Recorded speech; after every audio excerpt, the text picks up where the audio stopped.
Fascist Sheikh হাসিনার যে জুলুম, সেই জুলুম নিয়ে যেন আলোচনা ইতোমধ্যে কমে গেছে। আমরা অনেক বেশি আলোচনা করছি বর্তমান সরকারের ভালো খারাপ মন্দ এসব নিয়ে, কিন্তু তার থেকে কি বেশি আলোচনা হওয়া এখনো উচিত ছিল না যে দানব হাসিনা এই দেশটাকে কতটা ধ্বংস করে গেছে? কিন্তু সেই আলোচনা আমি কম শুনতে পাচ্ছি। এটাই বাঙালি মুসলমানের স্মৃতিশক্তি কম হওয়ার একটা প্রমাণ। তো আমি আমার দেশের প্রসঙ্গে অনেক কথা হয়েছে, আমি সংক্ষেপে দু একটি কথা বলতে চাই। কারণ হলো এই যে মহান বিপ্লব ঘটে গেল জুলাই এবং আগস্টে, এই বিপ্লবে যে তরুণ ছাত্র জনতা, যাদের মধ্যে আজকে অনেকে উপস্থিত আছে, যারা নেতৃত্ব দিয়েছে, তারা আমার দেশ যখন লড়াই করছে তখন তারা বালক ছিল। তারা আমার দেশের অনেক কিছুই জানে না। একে বাঙালি মুসলমানের স্মৃতিশক্তি নাই, দ্বিতীয়ত যারা বিপ্লবের ভ্যানগার্ড তারা ওই সময় একেবারেই বালক ছিল। তারা জানে না আমার দেশের লড়াইটা কি। কিছু শুনছে জানছে, কিন্তু তারা জানে না, তাদের ব্যক্তিগত অভিজ্ঞতা নাই। এই জন্য দু একটি কথা আমি শুধু বলবো। আমার দেশের মাস্টারে কি লেখা ছিল থাকতো জানেন? ইয়াং জেনারেশন জানে না।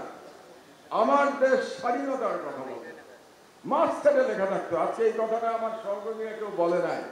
আমার দেশ স্বাধীনতার কথা বলে। কেন ছিল? এটা একটা মেসেজ ছিল। কার জন্য মেসেজ ছিল? হাসিনার ফ্যাসিবাদ এবং ইন্ডিয়ান হেজেমনি, ভারতীয় আধিপত্যবাদের বিরুদ্ধে মেসেজ ছিল আমার দেশের, যে আমার দেশ স্বাধীনতার কথা বলে। ওরা কিন্তু বুঝতে পেরেছিল এই মেসেজ কি। আপনারা জানেন যে বাংলাদেশের মিডিয়ায় এখন পর্যন্ত গত 53 বছর ধরে স্বাধীনতার পরে ভারতীয় হেজেমনি সম্পূর্ণভাবে নিয়ন্ত্রণ করে বসে আছে বাংলাদেশের অধিকাংশ মিডিয়া। এটাই হলো সত্য। বাংলাদেশের মালিক বলেন, সম্পাদক বলেন, সব ইন্ডিয়ান এজেন্ট। এটা হলো সত্য কথা এবং এটা পরিষ্কারভাবে আমাদের বলতে হবে।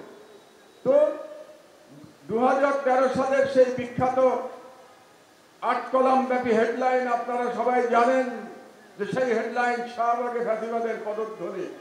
আমি যখন নিউজ প্রিন্টে পেন্সিল দিয়ে আমার সহকর্মী আব্দুল্লাহ এবং আবদালকে দিলাম, দুইজন মুখ চাওয়াচাই করছে। কারণ সারা দেশের সেন্টিমেন্টের বিরুদ্ধে এক আমার দেশ দাঁড়িয়ে বলছে ফ্যাসিবাদের পদধ্বনি, শাহবাগে ফ্যাসিবাদের পদধ্বনি। সেদিন ঘটনাচক্রে একজন উপস্থিত ছিল আমার দেশের না, তিনি আজকেও উপস্থিত, তাকে দেখতে পাচ্ছি আমি। এবি পার্টির প্রধান মজিবুর রহমান মঞ্জুও সেদিন বসেছিল ওখানে। তো মঞ্জু আমার ওই লেখা শুনে এবং ও হতভম্ব হয়ে গেল। হতভম্ব হয়ে কি বলবে? আমাকে কিছু বলতে পারে না, আমি তো অসম্ভব ঘাটতারা মানুষ, কাজে আমাকে বলে কোনো লাভ নাই। সেও বোকার মতো কিছুটা আবদালের দিকে তাকায়, জাহিদ চৌধুরীর দিকে তাকায়, আব্দুল্লাহর দিকে তাকায়। তো ওটা একটা ইতিহাস হয়ে গেল 2013 সালে শাহবাগের ফ্যাসিবাদের পদধ্বনি। কিন্তু আরেকটি বিষয় আপনারা জানেন না, আমার সহকর্মীরা ভুলে গেছে। তারও 4 বছর আগে আমি লিখেছিলাম, এই আমার দেশে লিখেছিলাম, ফ্যাসিবাদের দিকে সরকারের যাত্রা। এটা কবে লিখেছিলাম জানেন? যখন ফ্যাসিবাদ শব্দ আসেই নাই, স্বৈরাচারের উপরে আমরা উঠতে পারি নাই, স্বৈরাচার ফ্যাসিবাদের পার্থক্য জানতাম না। তখন আমি লিখেছিলাম 2009 সালে এপ্রিল মাসে। এই বইতে এটা আছে, নবরূপে বাকশাল। এই বইতে আপনারা দেখবেন ফ্যাসিবাদের দিকে সরকারের যাত্রা। এটা 4 মাস তখন সরকারের বয়স। তারও 6 মাস আগে আমি লিখেছিলাম নবরূপে বাকশাল, নির্বাচনের আগে। এই সেই বই নবরূপে বাকশাল। এটা লেখা 2008 সালে নভেম্বর মাসে। এই বইটা ছাপা হয়ে গেছিল আমি যখন প্রথম জেলে। কারণ আমার দেশ ভারতীয় হেজেমনি এবং হাসিনার ফ্যাসিবাদের প্রকৃত চরিত্র একমাত্র আমার দেশ বুঝতে পেরেছে। এবং এখান থেকেই আমাদের সাংস্কৃতিক লড়াই মিডিয়াতে শুরু হয়েছিল আমার দেশে। বিচার বিভাগ যখন বিচার বিভাগ আওয়ামী লীগের নির্লজ্জ দালালে পরিণত হয়েছিল, সর্বপ্রথম আওয়াজ তুলেছিল আমার দেশ। এবং আমার দেশে বলা হয়েছিল, আমি লিখেছিলাম স্বাধীন বিচারের নামে তামাশা। আর আমার সহকর্মী নিউজ করেছিল অলিউল্লাহ নোমান বিদেশে, যে চেম্বার মানেই সরকার পক্ষে স্টে। এই দুই নিউজের জন্য আমিও জেলে গেছি, অলিউল্লাহ নোমানও জেলে গেছে। কিন্তু আজকে প্রমাণিত হয়েছে যে আসলেই কতটা আওয়ামীকরণ হয়েছিল সেদিন বিচার বিভাগ। পরবর্তীতে স্কাইপ কেলেঙ্কারির কথাটা আপনারা সবাই জানেন। আপনাদেরকে একটা মনে করিয়ে দিই, বাংলাদেশের মিডিয়ার ইতিহাসে, এখানে আপনারা সবাই প্রবীণ সম্পাদক সাংবাদিকরা বসে আছেন, মিডিয়ার ইতিহাসে আমাকে একটা নজির দেখান ইনভেস্টিগেটিভ জার্নালিজমের ইতিহাসে স্কাইপ কেলেঙ্কারির থেকে বড় কোনো ইনভেস্টিগেটিভ জার্নালিজম আজ পর্যন্ত হয়েছে কিনা। অবিশ্বাস্য এক ইনভেস্টিগেটিভ জার্নালিজমের উদাহরণ ছিল স্কাইপ কেলেঙ্কারি বের করা, প্রকাশ করা। আপনাদেরকে 1972 সালের একটা সংবাদপত্রের ঘটনার কথা মনে করিয়ে দেই, ওয়াটারগেট স্ক্যান্ডাল। ওয়াটারগেট স্ক্যান্ডাল এটা প্রকাশ করেছিল ওয়াশিংটন পোস্টে 1972-তে। নিক্সনের সম্পর্কে যে দুই সাংবাদিক করেছিলেন তার নাম বব উডওয়ার্ড এবং Carl Bernstein. Carl Bernstein, Bob Woodward শুধু পুলিৎজার প্রাইজই পান নাই, এটার জন্য তারা পুলিৎজার প্রাইজ পেয়েছিলেন এই ইনভেস্টিগেটিভ জার্নালিজমের জন্য। তারা ইনভেস্টিগেটিভ জার্নালিজমের ইতিহাসে অমর হয়ে আছেন। ইনভেস্টিগেটিভ জার্নালিজম বললে সবাই ওয়াটারগেট স্ক্যান্ডালের কথা বলে, আর আমার দেশে আমরা স্বীকৃতি পাই নাই। কিন্তু ইনভেস্টিগেটিভ জার্নালিজমের কথা বললে স্কাইপ কেলেঙ্কারি আসা উচিত, কিন্তু আজ পর্যন্ত ওই স্বীকৃতি আমরা পাই নাই। বরং তার পরিবর্তে আমাকে জেলে যেতে হয়েছে। 5 বছর জেলে ছিলাম। আমার সহকর্মী অলিউল্লাহ নোমানকে সপরিবারে লন্ডনে গিয়ে রাজনৈতিক আশ্রয় চাইতে হয়েছে। আমার দেশ বন্ধ হয়েছে, শত শত সাংবাদিক বেকার হয়েছে। এই হচ্ছে পার্থক্য, যেটা বাংলাদেশে ইনভেস্টিগেটিভ জার্নালিজমের রোল মডেল হওয়া উচিত ছিল। তার পরিবর্তে আমাদের কি জুটেছে? লাঞ্ছনা এবং সাজা। আজ পর্যন্ত প্রশংসা পাই নাই আমরা। এমনকি জাতীয়তাবাদী এবং ইসলামপন্থী ঘরানার সাংবাদিকদের মধ্যেও এটা নিয়ে কোনো আলোচনা নাই যে এটা কত বড় ইনভেস্টিগেটিভ জার্নালিজমের উদাহরণ ছিল। এবং আরো মজার ব্যাপার দেখেন, ওই ঘটনার পরে এই স্কাইপ কেলেঙ্কারির জন্য যে বিচারপতি দায়ী ছিলেন সেই নিজামুল হক নাসিম, এটা আপনাদের জন্য লজ্জার কথা। এই নিজামুল হক নাসিম, তার প্রমোশন হয়েছিল, সে আপিল বিভাগে গিয়েছিল, এবং আপনাদের জন্য লজ্জার কথা এই জন্যে যারা সাংবাদিক, তিনি প্রেস কাউন্সিলের চেয়ারম্যান হয়েছিলেন। আপনারা এটা বাধা দিতে পারেন না। যে লোকের এরকম নৈতিক স্খলন, নিজামুল হক নাসিম, সে আপনাদের প্রেস কাউন্সিলের চেয়ারম্যান হয়েছিল। আর তার এই অপরাধ বের করার অপরাধে আমি জেলে গেছিলাম। আজকেও আপনি চিন্তা করেন, বাংলাদেশে ওই যে বললেন না এখনো ফ্যাসিবাদ আছে, ফ্যাসিবাদ কতটা এখনো বিস্তৃত যে এখনো মাহমুদুর রহমানকে এসবির রিপোর্টে বলা হয় ক্রিমিনাল। আমি ক্রিমিনাল, এসবির রিপোর্টে মাহমুদুর রহমান ক্রিমিনাল। আর নিজামুল হক নাসিম বিশিষ্ট ব্যক্তি আপনাদের দেশে। নিজামুল হক নাসিমের জেলে থাকা উচিত, সে ঘুরে বেড়াচ্ছে। নিজামুল হক নাসিমের তো এতক্ষণে অ্যারেস্ট হওয়া উচিত ছিল, গ্রেফতার হওয়া উচিত ছিল নিজামুল হক নাসিমের। কারণ একজন বিচারপতি এরকম অনৈতিক কাজ করতে পারে না, যেটা স্কাইপ কেলেঙ্কারিতে আমরা প্রমাণ করেছিলাম। আরেকটা মজার জিনিস আপনাদেরকে দেখাই, এটা একটা কাগজ, এটা কিন্তু বেশ ভাইরাল ইয়েতে, হোয়াটসঅ্যাপে। এটা হচ্ছে মোহাম্মদ মহিউদ্দিন আহমেদ, সে হলো বিশেষ পুলিশ সুপার সিআইডি যশোর। তো সে তার প্রমোশনের জন্য একটা কাগজ তৈরি করেছে তৎকালীন সরকারের সময় 2022 সালে। তো তার কি কি মানে সে কি বড় বড় কাজ করেছে, কি মহৎ কাজ করেছে। মহৎ কাজের মধ্যে একটা কাজ আমি আপনাদেরকে পড়ে শোনাচ্ছি। আমার দেশ পত্রিকার বাস্তবতা, এই বাস্তবতা মেনে নিয়েই আমাদেরকে লড়াই অব্যাহত রাখতে হবে। তো বাংলাদেশে খালি পুলিশের কথা বলে কি হবে? মেইন প্রবলেম কোথায় জানেন? বাংলাদেশের মেইন প্রবলেম মিডিয়াতে। 1971 সাল থেকে বাংলাদেশের মিডিয়া সম্পূর্ণভাবে ভারতীয় এজেন্ট এবং ভারতীয় সম্প্রসারণবাদের যারা এদেশীয় দালাল তাদের দখলে চলে গেছে। আমি ইকবাল সোবহান চৌধুরী কিংবা নাইমুল ইসলাম খান মার্কা দুর্নীতিবাজ এবং নিম্ন শ্রেণীর চাটুকারদের কথা বলতে চাই না। আমার অবাক লাগে, ইকবাল সোবহান চৌধুরী নাকি এখনো প্রেস ক্লাবে আসে। কিভাবে আপনারা বসেন? কিভাবে আপনারা ইকবাল সোবহান চৌধুরীর পাশে বসেন আমার জানা নাই। কি আছে, আমার কাছে অবাক লাগে যে ইকবাল সোবহান চৌধুরী এখনো প্রেস ক্লাবে আসে। এই ইকবাল সোবহান চৌধুরী আমার দেশ দখল করতে চেয়েছিল। আমার সহকর্মীরা জাহিদ চৌধুরী এরা খুব ভালো করেই জানে ইকবাল সোবহান চৌধুরীর ইচ্ছা ছিল আমার দেশ দখল করা। সেই ইকবাল সোবহান চৌধুরী প্রেস ক্লাবে আসে। আপনাদের নেতা এখনো ইকবাল সোবহান চৌধুরী আসে? আসে ভাই, আসে না? আজিজ সাহেব আসে না বললে হবে না, আসে আসে ইকবাল সোবহান চৌধুরী। সুতরাং এদের কথা না হয় বাদই দিলাম, আপনাদেরকে এক সুশীল সম্পাদকের লেখা থেকে একটু পড়ে শোনাতে চাচ্ছি। নামটা একটু পরে বলি, আগে লেখাটা একটু পড়ি, একটু শোনেন মনোযোগ দিয়ে। বঙ্গবন্ধুর আওয়ামী লীগ বাংলাদেশ সৃষ্টিতে আমাদের নেতৃত্ব দিয়েছে। গত 14 বছর ধরে শেখ হাসিনার নেতৃত্ব দিয়েছে এই সম্পাদক। এটা তো আপনাদের লজ্জা হওয়া উচিত। এবং এই সম্পাদকের নাম হচ্ছে মাহমুদ আনাম। তো মাহমুদ আনাম এখনো আপনাদের নেতা, আপনাদের সম্পাদক পরিষদের নেতা। তো মাহমুদ আনামের ব্যাকগ্রাউন্ড কি? আপনারা যে বললেন আজিজ সাহেব ফ্যাসিবাদ মুক্ত দেখতে চান সরকারকে, আগে আপনাদের মিডিয়া ফ্যাসিবাদ মুক্ত করেন।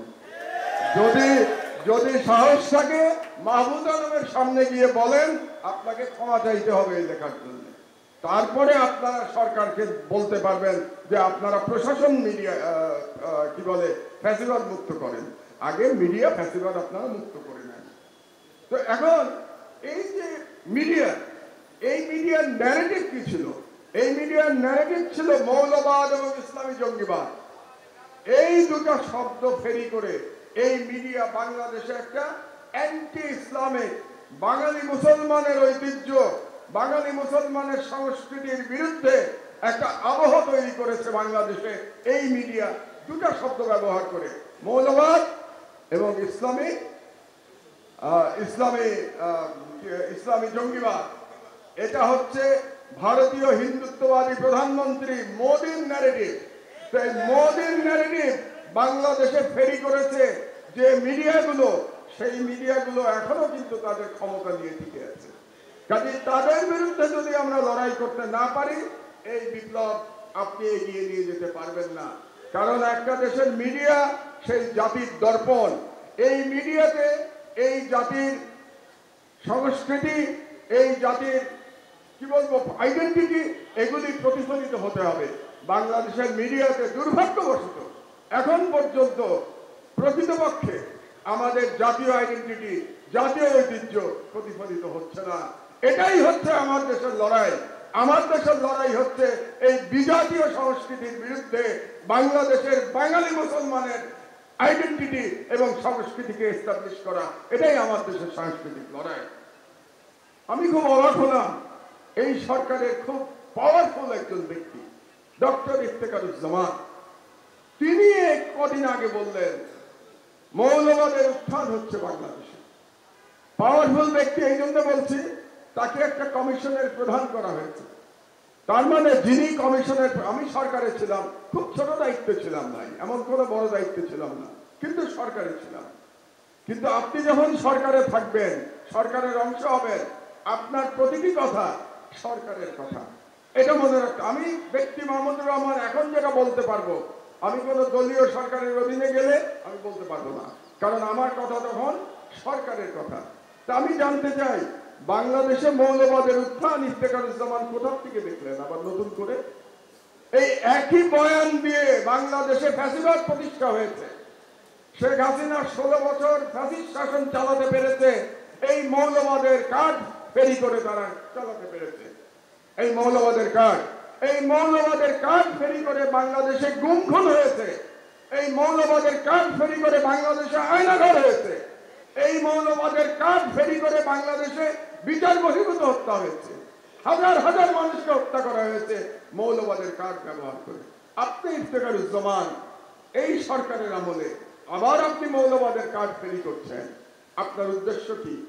আবার নতুন কোন আদলে ভারতীয় সাম্রাজ্যবাদকে বাংলাদেশে প্রতিষ্ঠা করা, এটা আপনার উদ্দেশ্য। আপনি সাম্প্রদায়িকতার বিরুদ্ধে বলেন, আমরা আপনার সঙ্গে আছি। মৌলবাদ শব্দ ব্যবহার করবেন না। মৌলবাদ শব্দ ইজ এ ন্যারেটিভ। এটা হচ্ছে ওয়ার এগেইনস্ট টেরর। বুশের যে ওয়ার এগেইনস্ট টেরর এবং ইন্ডিয়ার হিন্দুত্ববাদের ন্যারেটিভ হচ্ছে মুসলমানদের মৌলবাদী বলা। এটা তাদের ন্যারেটিভ। আপনি সাম্প্রদায়িকতার বিরুদ্ধে বলেন, আমরা আপনার সঙ্গে আছি, কিন্তু মৌলবাদ শব্দ বলবেন না। আমরাও সাম্প্রদায়িকতার বিরুদ্ধে, কিন্তু সাম্প্রদায়িকতা কি কেবলমাত্র মুসলমানদের মধ্যে? অন্য ধর্মের সাম্প্রদায়িকতা নাই? আপনার এই যে এত বড় একটা প্রতিষ্ঠান বাংলাদেশের হিন্দু বৌদ্ধ খ্রিস্টান পরিষদ, এটা তো একটা প্রকাশ্য সাম্প্রদায়িক সংগঠন। তাহলে তার বিরুদ্ধে তো আপনি কখনো বলেন না। তার নামের মধ্যেই তো সাম্প্রদায়িকতা, হিন্দু বৌদ্ধ খ্রিস্টান ঐক্য পরিষদ। এটা তো by name is a communal organization. আপনি সকল সাম্প্রদায়িকতার বিরুদ্ধে বলেন, আমরা আপনার সঙ্গে আছি। কাজে আমি সরকারকে সাবধান করতে চাই, সতর্ক করতে চাই, মৌলবাদের কার্ড আবার নতুন করে খেলবেন না বাংলাদেশ। আর অতি ইসলামিস্টদের সম্পর্কে আমার কিছু কথা আছে। অতি ইসলামিস্ট হবেন না। 16 বছরের ফ্যাসিবাদী সরকারের আমলে আপনারা লড়াই করতে পারেন নাই। এখন একটা পরিবর্তন সাধিত হয়েছে, ফ্যাসিবাদের পতন ঘটেছে। আপনারা অতি ইসলামিস্ট হয়ে বাড়াবাড়ি করবেন না। বাড়াবাড়ি করলে বাংলাদেশের ইমেজ নষ্ট হবে, ভাবমূর্তি নষ্ট হবে। এবং অতি ইসলামিস্ট যারা বাড়াবাড়ি করছেন দুর্গাপূজা নিয়ে, কিংবা অন্য ধর্মের মানুষ নিয়ে, কিংবা আস্তিক আর নাস্তিক নিয়ে যারা বাড়াবাড়ি করছেন, তাদেরকে আমি বলে রাখছি, আপনারাও প্রকারান্তরে আপনারা ভারতীয় যে তাদের যে কৌশল, সেটা আপনারা বাস্তবায়ন করছেন। কাজে আমাদেরকে সতর্ক থাকতে হবে। যেমন করে আমরা ইফতেখারুজ্জামানের মৌলবাদী কার্ডের প্রতিবাদ করব, সেরকম করে আমরা অতি ইসলামিস্টদেরও আমরা প্রতিহত করব। এটা আমাদের করতে হবে, তাহলেই বিপ্লব সফল হবে। আদারওয়াইজ বিপ্লব সফল করা মুশকিল হয়ে যাবে। আরেকজন পাওয়ারফুল ব্যক্তি এই সরকারের, তার সম্পর্কে 2-4টা কথা বলা দরকার। ডক্টর দেবপ্রিয় ভট্টাচার্য এই সরকারের প্যারালাল ফাইন্যান্স মিনিস্টার। একজন আছেন ডক্টর সালাউদ্দিন, তিনি হচ্ছেন নামে উপদেষ্টা, আর প্যারালাল এবং more powerful is doctor Debapriya Bhattacharya. কারণ দেখলাম আমরা যে প্রফেসর ইউনূস সাহেব যে আমেরিকাতে গেলেন, তার সঙ্গে সফর সঙ্গী হিসেবে সালাউদ্দিন সাহেব যান নাই, সফর সঙ্গী হিসেবে গিয়েছিলেন ডক্টর দেবপ্রিয়। এই ডক্টর দেবপ্রিয় এত পাওয়ারফুল, আপনাদেরকে 11 সরকারের সময় মনে করিয়ে দেই, এই ডক্টর দেবপ্রিয়র জন্য বাংলাদেশের আইন পরিবর্তন করা হয়েছিল তাকে সরকারি পদ দেওয়ার জন্য। আপনারা ভুলে যান, ওই যে বলি না বাঙালি মুসলমান বড় তাড়াতাড়ি ভুলে যায়। এই doctor Debapriya was a beneficiary of 111 government. ভুলে গেছেন আপনারা সবাই? তাকে বিদেশে চাকরি দেওয়ার জন্য ফরেন মিনিস্ট্রিতে বাংলাদেশের আইন রাতারাতি বদলানো হয়েছিল। কি আইন বদলানো হয়েছিল আমি বলতে চাই না, এটা ব্যক্তিগত, আপনারা জেনে নেবেন, কিন্তু আইন বদলানো হয়েছিল তাকে সরকারে দেওয়ার জন্য। আজকে সেই দেবপ্রিয় অনেক পাওয়ারফুল। এই দেবপ্রিয় 2005 সাল থেকে পুরো 11 সরকারের সময় বাংলাদেশে ইন্ডিয়ান করিডোর দেওয়ার জন্য তিনি প্রতিদিন ক্যাম্পেইন করছেন। বিদেশিদের টাকা নিয়ে প্রতিদিন সেমিনার করেছেন তিনি, যাতে বাংলাদেশে তথাকথিত করিডোর, তথাকথিত ট্রানজিট দেওয়া হয়। এবং তার বক্তব্য কি ছিল সেদিন মনে করে দেখেন। আবারও আপনাদের স্মরণ শক্তি, মানে আমি হেল্প করছি আপনাদের মনে করার জন্য। তিনি এই বয়ান ফেরি করতেন যে ট্রানজিট দিলে পরে ট্রানজিট থেকে আমরা যে শুল্ক পাবো, সেই শুল্ক দিয়ে বাংলাদেশ সিঙ্গাপুর হয়ে যাবে। সেই শুল্ক দিয়ে নাকি আমরা এত টাকা পাবো ভারতকে ট্রানজিট দিলে পরে যে ওই টাকাতেই বাংলাদেশের ফরেন কারেন্সি সব প্রবলেম সলভ হয়ে যাবে, আমাদের আর ফরেন কারেন্সি লাগবে না। দেবপ্রিয় বাবু, আমি জানতে চাই আপনার কাছ থেকে এই গত 16 বছরে ট্রানজিট থেকে কত ডলার আয় করেছে বাংলাদেশ, আমি জানতে চাই। আজ পর্যন্ত আপনাদের কোন সাংবাদিক এই প্রশ্নটা সরকারকে করে নাই। আসলে 16 বছরে চাটুকারিতা করতে করতে আপনাদের সাংবাদিকদের আর ব্যাকবোন বলে কোনো জিনিস নাই। আপনারা যে মন্ত্রীকে তো শুধু চাটুকারিতা করেন, আপনারা মন্ত্রীকে তো কেউ প্রশ্ন করেন না। আমরা তো দেখেছি সংবাদ সম্মেলনের নামে কি হয়, তো আমরা দেখেছি এই দেশে।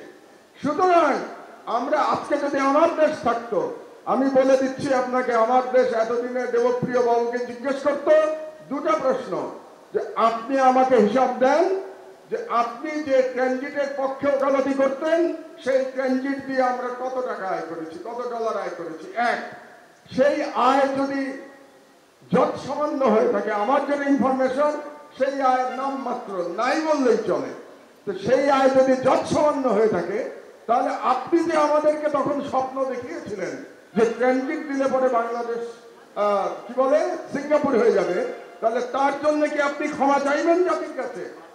আমি দাবি করছি দেবপ্রিয়কে ক্ষমা চাইতে হবে জাতির কাছে। শোনেন, শেখ হাসিনাকে তোয়াক্কা করি নাই, নরেন্দ্র মোদীকে তোয়াক্কা করি নাই, এই সরকারকে তোয়াক্কা করবো আমি? জেল জুলুম আমার হজম হয়ে যায়, ও কিছু যায় না আমার জেল জুলুমে।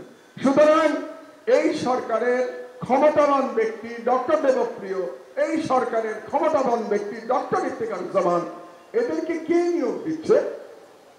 ইউনূস সাহেব একবার বলেছিলেন ওনার নিয়োগকর্তা নাকি ছাত্ররা, তো ওনার নিয়োগকর্তা যদি ছাত্ররা হয়ে থাকে তাহলে কি এই সমন্বয়করা দেবপ্রিয় ইফতেখারকে চাকরি দিচ্ছে, তাদেরকে নিয়োগ দিচ্ছে?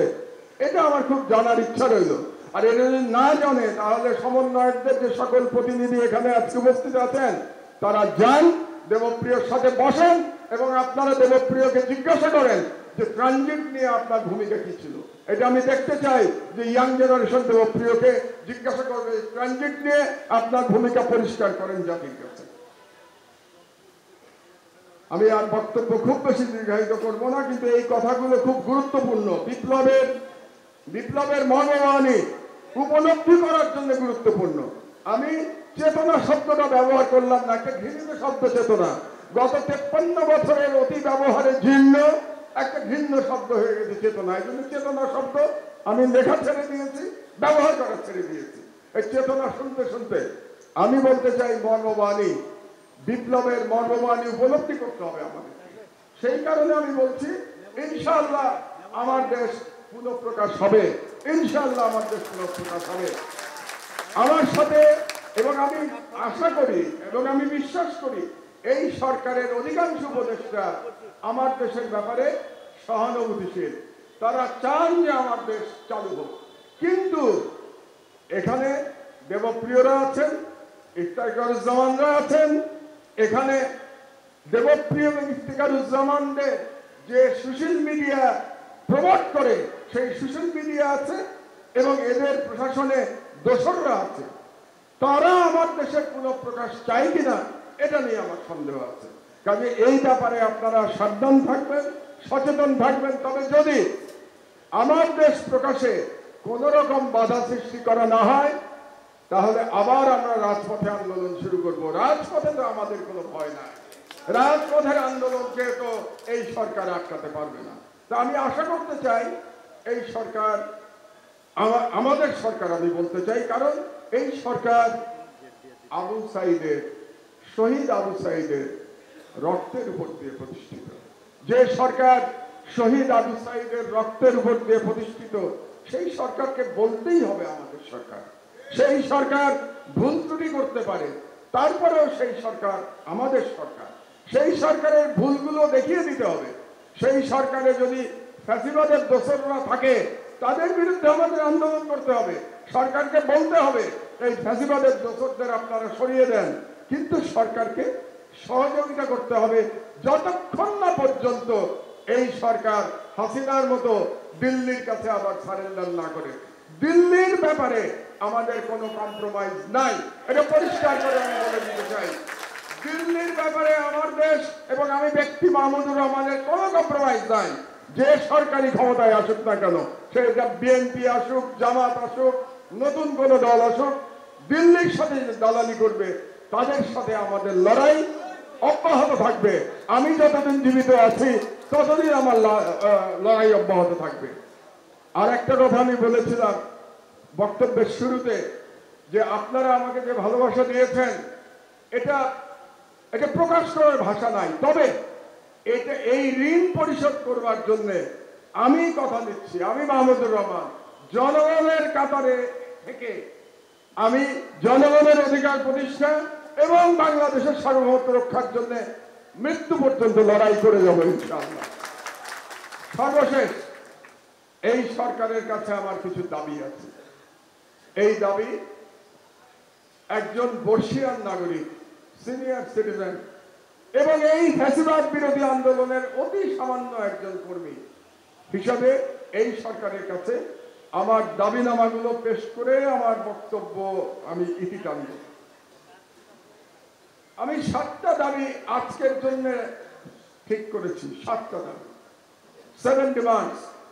1 নম্বর ডিমান্ড, ছাত্র জনতার বিপ্লবে আহতদের দেশে ও বিদেশে যথাযথ চিকিৎসা এবং পুনর্বাসনের জন্য অনতিবিলম্বে একটি কমিটি গঠন করতে হবে।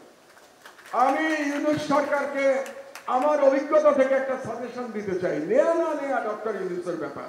এই কমিটিটা 4 জন ব্যক্তির সমন্বয়ে আপনি করেন। 1 নম্বর ব্যক্তি স্বাস্থ্য উপদেষ্টা। কেন? কারণ যারা আহত তারা সবাই কোনো না কোনো হসপিটালে তারা চিকিৎসাধীন আছে। কাজেই স্বাস্থ্য উপদেষ্টার পক্ষে তাদের তালিকা পাওয়া খুব সহজ এবং কার কি সমস্যা এটা জানা সহজ। সুতরাং স্বাস্থ্য উপদেষ্টা। 2 নম্বর অর্থ উপদেষ্টা ডক্টর সালাউদ্দিন। কারণ তাদের দেশে বিদেশে চিকিৎসা এবং পুনর্বাসনের জন্য টাকা লাগবে। সেই টাকার বিষয়টা অর্থ মন্ত্রণালয়কে দেখতে হবে। কাজে কোঅর্ডিনেশনের জন্য অর্থমন্ত্রী লাগবে। তো স্বাস্থ্য উপদেষ্টা, অর্থ উপদেষ্টা। 3 নম্বর শুনলে আপনারা একটু চমকে উঠবে, শিল্প এবং গণপূর্ত উপদেষ্টা। তা আপনারা ভাববেন এর সাথে সম্পর্ক কি? মন্ত্রণালয়ের সাথে সম্পর্ক নাই, ব্যক্তির সাথে সম্পর্ক আছে। কারণ ব্যক্তিটি হচ্ছেন আদিলুর রহমান খান। আদিলুর রহমান খান কে? তিনি একজন মানবাধিকার কর্মী, তিনি আন্তর্জাতিকভাবে সমাদৃত একজন মানবাধিকার কর্মী। আর এই যে চিকিৎসা এবং তাদের পুনর্বাসন, এটা মানবাধিকারের ব্যাপার। কাজে আদিলুর রহমান খানকে এই কমিটিতে লাগবে। 3 জন। আর 4 নম্বরকে, 3 জন তো বয়স্ক গেল, একজন তরুণ লাগবে না? আমাদের এই যারা লড়াই করেছে, যারা ভ্যানগার্ড ছিল বিপ্লবে, তাদের লাগবে না? সেটা হচ্ছে মাহফুজকে লাগবে। মাহফুজ হচ্ছে ডক্টর ইউনূসের রাজনৈতিক সচিব আর উপদেষ্টা, যাই হোক, সহকারী। কেন মাহফুজকে লাগবে? কারণ মাহফুজ ইজ দা চোখ এবং কান ডক্টর ইউনূসের, এবং সে রিপ্রেজেন্ট করে ইয়াং জেনারেশনকে। কাজে মাহফুজকে এই কমিটিতে লাগবে। আমি ডক্টর ইউনূসকে সাজেশন দিলাম, গ্রহণ করা না করা তার ব্যাপার। এই 4 জনের সমন্বয়ে আপনি অনতিবিলম্বে একটা কমিটি গঠন করে দেন। 2 নম্বর, বাংলাদেশ ছাত্রলীগকে অনতিবিলম্বে এই সপ্তাহের মধ্যে একটি সন্ত্রাসী সংগঠন ঘোষণা করে বেআইনি ঘোষণা করতে হবে, নিষিদ্ধ করতে হবে। বাংলাদেশে গত 16 বছরে যত সন্ত্রাসী কর্মকাণ্ড ঘটেছে তার জন্য একতরফাভাবে বাংলাদেশ ছাত্রলীগ দায়ী। আর এই যে ছাত্র জনতার বিপ্লবে হাজার হাজার ছেলে মেয়েকে হত্যা করা হয়েছে, আবু সাইদকে হত্যা করা হয়েছে, মুগ্ধকে হত্যা করা হয়েছে, এই হত্যাকারীর মধ্যে পুলিশ ছিল এবং ছাত্রলীগের গুন্ডা বাহিনী ছিল। কাজেই ছাত্রলীগকে আমরা এই অনুষ্ঠান থেকে, আমার দেশ পরিবারের পক্ষ থেকে এবং সাংবাদিক সমাজের পক্ষ থেকে এই সরকারকে আমরা 7 দিনের আলটিমেটাম দিচ্ছি। 7 দিনের মধ্যে ছাত্রলীগকে সন্ত্রাসী সংগঠন করে নিষিদ্ধ ঘোষণা করতে হবে। অন্যথায় আমি সাংবাদিক সমাজকে মাঠে সাথে নিয়ে আমরা রাজপথে আন্দোলন শুরু করব এই অ্যাকশন নেওয়ার জন্য। 3 নম্বর, যমুনা সেতুকে শহীদ আবু সাইদ সেতু নামকরণ করতে হবে, যাতে করে যুগের পর যুগ, শতাব্দীর পর শতাব্দী মানুষ যখন যমুনা ব্রিজ দিয়ে পার হবে তারা শহীদ আবু সাইদকে দেখতে পাবে, আর আবু সাইদের সেই প্রসারিত হাতে তার সেই শাহাদাত গ্রহণ বাংলাদেশের তরুণ সমাজকে শত শত বছর ধরে অনুপ্রাণিত করবে। এই জন্য যমুনা ব্রিজকে অনতিবিলম্বে শহীদ আবু সাইদ সাথে ঘোষণা করতে হবে। 4 নম্বর, 2009 সালের পর থেকে ভারতের সাথে যে সকল চুক্তি সম্পাদন করা হয়েছে সেগুলোর প্রতিটি ধারা উপধারা জনসম্মুখে প্রকাশ করতে হবে, ট্রান্সপারেন্সি দেখাতে হবে, জনগণকে জানতে হবে ভারতের সাথে কি কি চুক্তি হয়েছে আমার। 1, 2, এটার সেকেন্ড পার্ট হচ্ছে এগুলো পুনর্বিবেচনার জন্য একটা কমিটি গঠন করতে হবে, যেখানে দেশপ্রেমিকরা থাকবে, যেখানে ডক্টর ইফতেখারুজ্জামান এবং ডক্টর দেবপ্রিয়র মতো কোনো ব্যক্তি, ফ্যাসিবাদের কোনো দোষর এবং ভারতীয় হেজেমনির এই দেশীয় কোনো দালাল থাকতে পারবে না। 5 নম্বর দাবি, বঙ্গবন্ধু অ্যাভিনিউকে আমাদের পাশে শহীদ আবরার অ্যাভিনিউ নামকরণ করতে হবে। কারণ আপনাদের বুঝতে হবে এই ছাত্র জনতার বিপ্লব শুরু হয়েছে শহীদ আবরারের শাহাদাতের মধ্য দিয়ে। এই ছাত্র জনতার ইন্ডিয়ান হেজেমনি বিরোধী বিপ্লব শুরু হয়েছে। এই বিপ্লবের জন্য তার নাম বঙ্গবন্ধু অ্যাভিনিউ থাকতে পারবে না এখানে, এটা শহীদ আবরার অ্যাভিনিউ করতে হবে। আর শেখ মুজিবুর রহমানকে মনে রাখতে হবে আপনাদেরকে, আপনারা যারা শেখ মুজিবুর রহমান সম্পর্কে এক ধরনের সফটনেস আপনাদের মধ্যে আছে, আপনাদের মনে রাখতে হবে শেখ মুজিবুর রহমান স্বাধীন বাংলাদেশের প্রথম স্বৈরাচারী নেতা এবং শেখ মুজিবুর রহমান ফ্যাসিস্ট শেখ হাসিনার ফ্যাসিবাদের আইকন। একটা ফ্যাসিবাদ উত্তর বাংলাদেশে কোন ফ্যাসিবাদের আইকনের নামে কোন স্থাপনা থাকতে পারবে না। পরিষ্কার কথা আমাদের। শেখ মুজিবুর রহমানকে আমরা ফ্যাসিবাদের আইকন হিসাবেই দেখি এবং এর জন্য যদি কেউ দায়ী থাকে সে শেখ হাসিনা নিজে দায়ী, কারণ 16 বছর ধরে সে শেখ মুজিবকে সর্বত্র ফ্যাসিবাদের আইকন হিসাবে প্রতিষ্ঠিত করেছে। 6 নম্বর দাবি, ওয়ার্ল্ড হেলথ অর্গানাইজেশন থেকে ফ্যাসিস্ট হাসিনার কন্যা সাইমা ওয়াজেদ পুতুলের নমিনেশন অনতিবিলম্বে প্রত্যাহার করতে হবে। কারণ এই পুতুলকে নমিনেশন দেওয়া হয়েছিল জালিয়াতির মাধ্যমে প্রথমত, আর দ্বিতীয়ত অনেকে বলে থাকেন যে এটা তো ওয়ার্ল্ড হেলথ অর্গানাইজেশনের ব্যাপার, আমরা যদি নমিনেশন উইথড্র করি তাহলেও হয়তো তারা তার পদ থেকে সরাবে না। কিন্তু সেটা ভিন্ন প্রসঙ্গ। ওয়ার্ল্ড হেলথ অর্গানাইজেশন সরাবে কি সরাবে না এটা তাদের ব্যাপার, কিন্তু আপনি সরকার, এই বিপ্লবোত্তর ডক্টর ইউনূসের সরকার, আপনাকে সিগন্যাল দিতে হবে, মেসেজ দিতে হবে। এটাকে আপনাকে মেসেজ হিসাবে ধরতে হবে যে বাংলাদেশ সরকার পুতুলের নমিনেশন WHO তে প্রত্যাহার করে দিয়েছে। এটা হচ্ছে আমার 6 নম্বর দাবি। নাম্বার 7, আমি এবার জেলে গিয়ে 2 জন ব্যক্তি যারা জেলে মারা গেছেন তাদের মৃত্যু নিয়ে এই 5 দিনে অনেক কথা শুনে এসেছি। বিগত ফ্যাসিবাদী সরকারের আমলে তারা মৃত্যুবরণ করেছেন, কিন্তু আমাকে জেল থেকে যেটা বলা হয়েছে 2 জনকেই হত্যা করা হয়েছে। এটা জেলের 90% কয়েদিদের ধারণা, যে আমি নাম বলছি আপনাদেরকে একটু পরে, যে 2 জনকেই ফ্যাসিবাদী সরকার হত্যা করেছে। তার মধ্যে একজন আমার বন্ধু, আমার ক্লাস ফ্রেন্ড, বুয়েটের ছেলেরা আজকে এখানে আছে, তোমরা জেনে রাখো, যার কথা বলছি সে বুয়েটের ছাত্র, বুয়েটে আমার ক্লাস ফ্রেন্ড ছিল। তার নাম lieutenant general major brigadier general Rahim. Brigadier general Rahim জেলে বন্দী ছিল 10টা অস্ত্র মামলা এবং 21শে আগস্ট গ্রেনেড হামলার মামলায়, এবং তাকে বলা হয়েছে সে হার্ট অ্যাটাক করে মারা গেছে। কিন্তু আমাকে বলা হচ্ছে যে তার হার্ট অ্যাটাক হয়েছিল, তারপরে তার চিকিৎসা করা হয়নি। এখানে ডাক্তার একজন বসে আছে, ডাক্তার সালাউদ্দিন, তাকে যখন আইসিইউতে নিয়ে গেছে, আইসিইউ এর বিদ্যুৎ বন্ধ করে দেওয়া হয়েছিল, পাওয়ার ছিল না, আইসিইউতে কোনো ইলেকট্রিসিটি ছিল না, 2 থেকে 3 ঘন্টা ইলেকট্রিসিটি ছিল না। ওইখানে ওই অবস্থায় ব্রিগেডিয়ার জেনারেল রহিম মারা গেছে, রীতিমতো ছটফট করতে করতে মারা গেছে। এটা আমাকে একজন কয়েদি বলেছে, সত্য মিথ্যা আমি জানি না, আমি শুধু বললাম এই একজন। আর দ্বিতীয় ব্যক্তি বিএনপির নেতা নাসিরউদ্দিন পিন্টু। নাসিরউদ্দিন পিন্টুকেও বলা হয়ে থাকে রাজশাহী জেলে তাকে হত্যা করা হয়েছিল। কাজেই এই সরকারের কাছে আমার 7 নম্বর দাবি, আপিল বিভাগের একজন বিচারপতির নেতৃত্বে একটা বিচার বিভাগীয় কমিটি করতে হবে, তদন্ত কমিটি।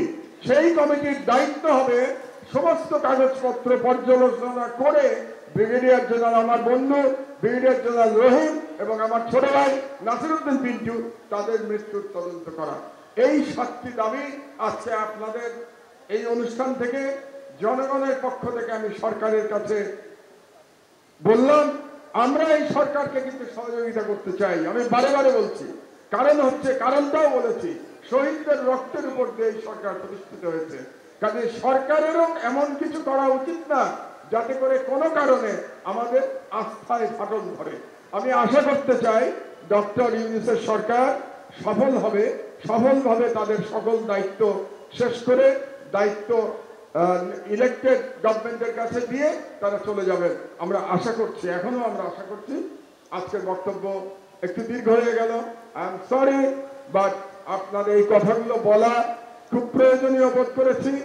তো আজকের বক্তব্য শেষ করছি এই বলে যে বিপ্লব দীর্ঘজীবী হোক, ইনকলাব জিন্দাবাদ, বাংলাদেশ জিন্দাবাদ।